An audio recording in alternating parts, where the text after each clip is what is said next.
আপনার প্রশ্নের মূল জায়গাটি আমি বুঝতে পেরেছি। ব্যক্তিগত বিশ্বাস নয়, বরং রাজনীতির ময়দানে ধর্মের ব্যবহার কতটা যুক্তিযুক্ত বা সঠিক।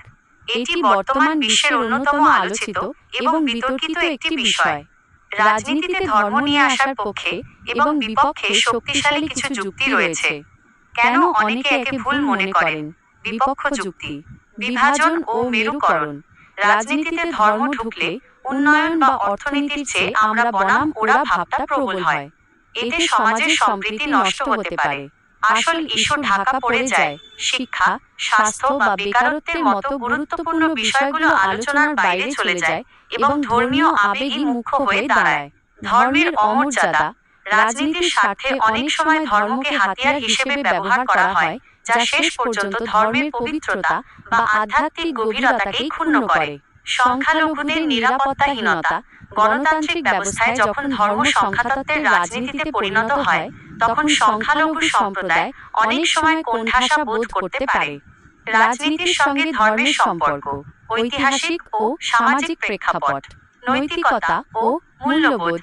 মহাত্মা গান্ধীর মতো অনেক নেতা মনে করতেন ধর্মহীন রাজনীতি অর্থহীন, কারণ ধর্ম মানুষকে সততা এবং নৈতিকতার শিক্ষা দেয়। তবে এখানে ধর্ম মানে ছিল নীতি বা আদর্শ, কোনো নির্দিষ্ট আচার সর্বস্ব ধর্ম নয়। সামাজিক সংস্কার। অনেক সময় ধর্মের ইতিবাচক দিক ব্যবহার করে সমাজে কুসংস্কার দূর করা বা মানুষকে ঐক্যবদ্ধ করার চেষ্টা করা হয়েছে। বাস্তব পরিস্থিতি। বর্তমান বিশ্বে, বিশেষ করে দক্ষিণ এশিয়ায়, ধর্ম এবং রাজনীতি একে অপরের পরিপূরক হয়ে দাঁড়িয়েছে। রাজনৈতিক দলগুলো একে ভোট ব্যাংক তৈরির সহজ উপায় হিসেবে দেখে। একে বলা হয় আইডেন্টিটি পলিটিক্স বা পরিচয়ের রাজনীতি। উপসংহার। গণতান্ত্রিক আদর্শ অনুযায়ী রাষ্ট্র এবং ধর্ম আলাদা থাকাই সেকুলারিজম শ্রেয়।